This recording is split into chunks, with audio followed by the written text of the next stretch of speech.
Welcome to the NCDWI Guy podcast, where defenders of the Constitution assemble to prepare for courtroom battle, and firm owners gather to develop marketing strategies that will revolutionize the practice of criminal defense. Here's your host, the NCDWI Guy, Jake Minnick. Hello, fellow freedom fighters, and welcome to episode 136 of the NCDWI Guy podcast. On today's episode, we are talking about Corpus Delicti issues. We're talking about admissions, confessions, get into some specific case law. I think the big one that is always mentioned here is State versus Trexler. So we're going to be talking about Corpus Delicti issues.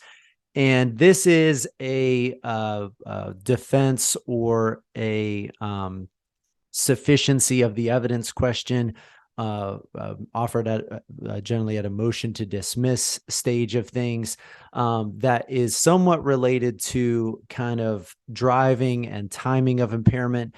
Back on episode 23 of the podcast, we talked about State versus Kraft and State versus Eldred, which really focus on the timing of driving and the timing of impairment, or whether the defendant was even the driver of the vehicle. And in those cases, as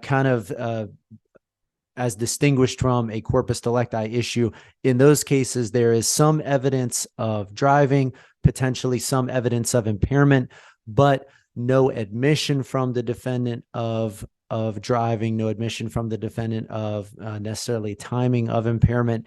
And so the question is there sufficient evidence to get a conviction for DWI based on, without that admission, based on the circumstantial evidence connected to driving, timing of impairment, those type of things?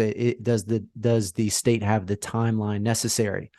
Here on today's episode, Corpus Delicti, we're really saying where the defendant admits to drinking prior to driving or admits to driving, what is the other evidence of driving while impaired sufficient to get to a conviction? So simply stating that you were drinking and driving isn't enough to get a conviction for DWI without other evidence that corroborates that statement. And that's what the Corpus Delicti rule is about. So similar arguments, you may want to think through both of these, whether they're connected to your case, whether you have a defense based on kind of the timing of driving, timing of alcohol or drug ingested, based on State versus Kraft and Eldred. Again, go back and listen to episode 23 on that, or whether there is a Corpus Delicti issue where there is a admission of drinking and driving, or an admission of drinking earlier, and there is evidence supporting driving, and what is the corroborative evidence that basically is sufficient to establish a conviction that is primarily based on the defendant's admission or confession. So that's what we're going to focus on today. Think through both of those issues. You may have a case in which somewhat both apply or only one or the other, but they're generally kind of two kind of opposite sides of the same coin, where you're basically challenging the sufficiency of the state's evidence, whether that's the sufficiency of the circumstantial evidence of driving, or whether it's the evidence without an admission that is based only on circumstantial evidence of driving. So two kind of sides of the same coin. We're going to be primarily looking and talking through today Corpus Delicti as presented in the Superior Court judge's Benchbook in North Carolina. And this is such a powerful tool. If you've never looked at the Benchbook, you need to go check out that Benchbook, because it really is a powerful way of basically being able to kind of determine what the issues are in your specific case, what the judge is thinking about when they're making a ruling as it connects to your case. So if you go to benchbook.sog.unc.edu, again, that is benchbook.sog.unc.edu, you will find the table of contents for the North Carolina Superior Court Judge's bench book. And if you're wondering, a lot of times what a judge's decision when it comes to a legal ruling is being kind of based on, or where the judges are looking to for guidance on how to make determinations, a lot of their education and training is being either kind of primarily through the bench book or is being backed up by the bench book. And so having a knowledge of how the judge is approaching your issue and what they're looking at is very powerful. In fact, if you have an issue that is specifically addressed in the bench book and you have read the bench book, you can then speak to potential objections. Your Honor, the bench book lays out this issue this way, and this is why our case is different, or use it to support your argument. Your Honor, it's very clear in the, if you look at this section in the bench book, that this is hearsay evidence. Whatever your situation might be, if you can use the bench book, which is to some extent like the gold standard for judicial decisions from a district and superior court judge's perspective, you can use that to basically help kind of, again, either distinguish your case or your situation, or use that bench book to support your situation. So check out the bench book. It has chapters and sections on all different criminal law issues. Go in there and see what the judge is considering or being kind of advised upon, so to speak, when making a ruling on your specific issue. It's basically like having the judge's playbook on your legal topic, on your legal issue that's being presented. So make sure that you are familiar with that and can kind of speak to that bench book, whether, again, it's helping or hurting you. So again, the Corpus Delicti section in the bench book, if you've got a potential Corpus Delicti issue, go to the Corpus Delicti section of the bench book and start there, because again, this is the way that you could kind of offer your case for the judge's consideration. So from Black's Law Dictionary, the term corpus delicti means the body of the crime. And it basically refers to the substance of the crime, including two elements: the act and the criminal agency of the act. Who is it that is committing this offense? Who is the agent of the offense? And so under this corpus delicti rule, traditionally, the state cannot rely solely on the extrajudicial confession of a defendant to obtain a conviction. Rather, the state must produce substantial independent corroborative evidence that support the facts underlying the confession. And that is from, as the bench book points out, State versus Smith, a 2008 case, 362 NC at 588.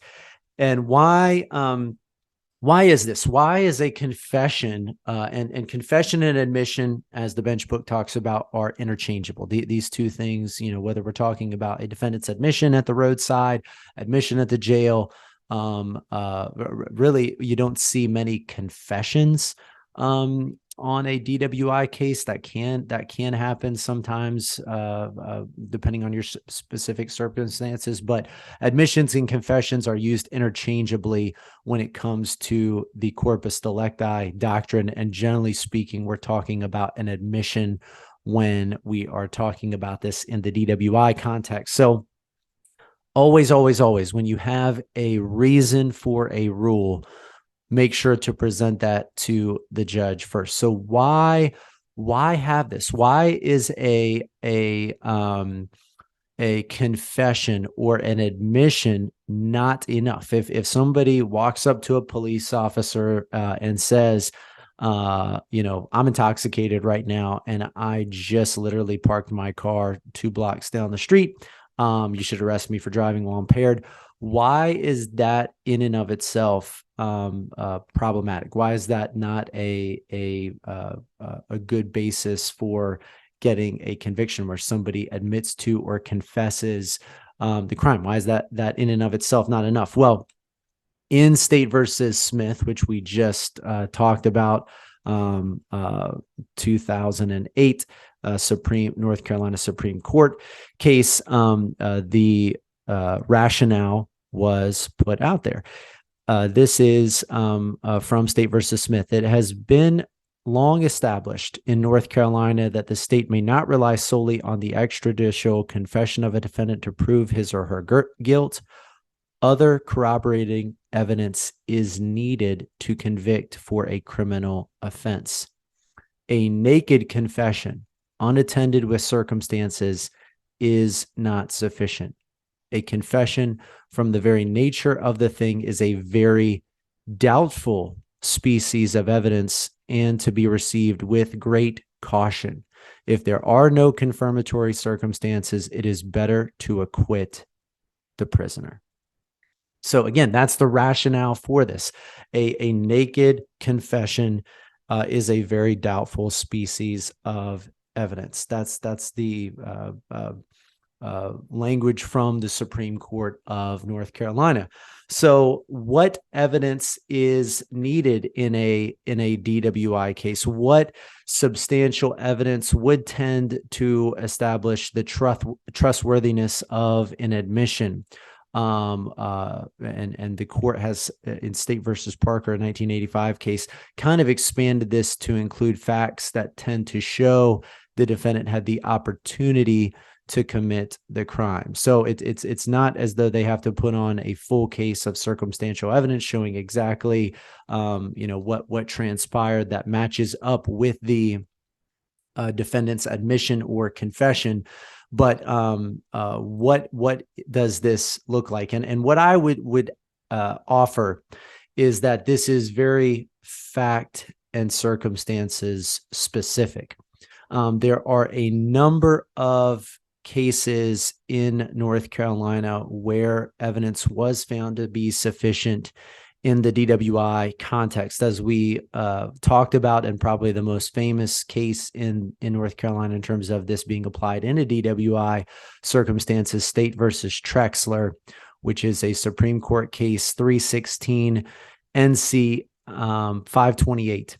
That's 316 NC 528, 1986 case.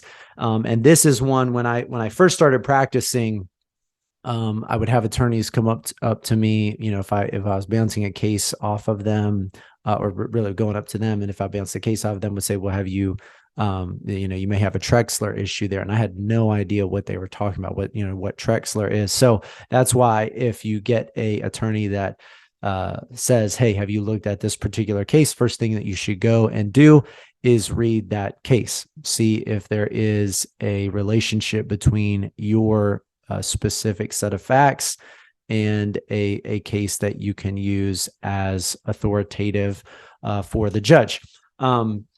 So in State versus Trexler, there was evidence corroborating the confession, including that there was an overturned car lying in the middle of a road and a single person was seen exiting it. When the defendant returned to the scene, he appeared to be impaired. He blew a .14 on a breathalyzer and the wreck was otherwise unexplained. So again, you've got evidence that is corroborative evidence that is sufficient to get a conviction where there is an admission.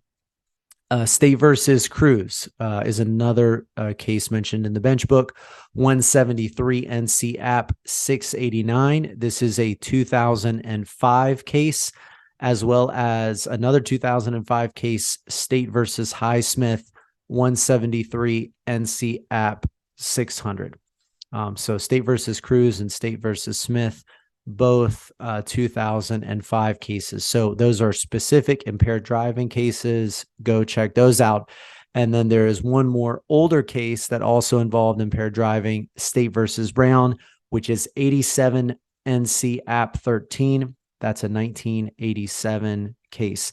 State versus Brown, 87 NC App 13, 1987 case. In that case, State versus Brown, it said that there was substantial evidence that established the trustworthiness of the defendant's admission that he was intoxicated and had consumed too much beer earlier, that he was had earlier in the day consumed too much beer. Evidence showed that he was an experienced drinker, drank often, and generally did not drink more than 8 beers per night. But again, he indicated to authorities that he had consumed too much beer earlier. So again, I think that the difference between these cases and the State versus Kraft and State versus Eldred cases is that in Kraft and Eldred, there really is no confession or admission from the defendant. And so it's kind of a question of, does the circumstantial evidence in and of itself prove driving while impaired? Does it get, is it sufficient evidence to get past a motion to dismiss at the close of the state's case? Is it sufficient evidence to get a verdict of guilty at the close of all of the evidence? That's the question when it comes to State versus Kraft and State versus Eldred. And again, on the flip side, with a Corpus Delicti issue, the question is, well, the defendant has admitted to drinking and driving, or at least to having consumed alcohol and having driven a car. Maybe there's not like all this connection point between the two of those things. But there is admissions being offered by the defendant. And so what is the other evidence that corroborates the kind of admission to driving impaired by the defendant, or the purported statements by the defendant?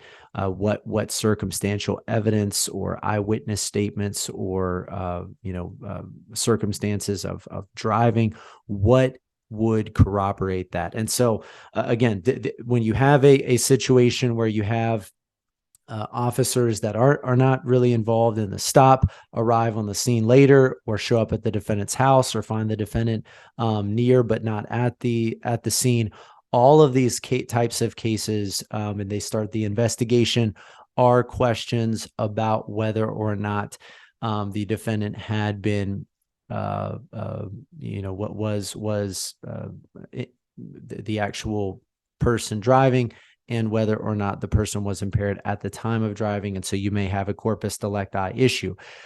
Beyond that, the other thing to consider anytime that you have a Corpus Delicti type case is there any basis for keeping your client's admission or confession out of evidence? What was a Miranda warning required? When did the confession occur? Was the person being interrogated at the time of this back and forth, or was this not really a custodial interrogation? These are other considerations that may apply when you have a situation involving the Corpus Delicti rule. So again, just to summarize, anytime that you have a admission but not a lot of other evidence of the actual timing of driving, or that there was driving, or timing of consumption, you may have a Corpus Delicti issue.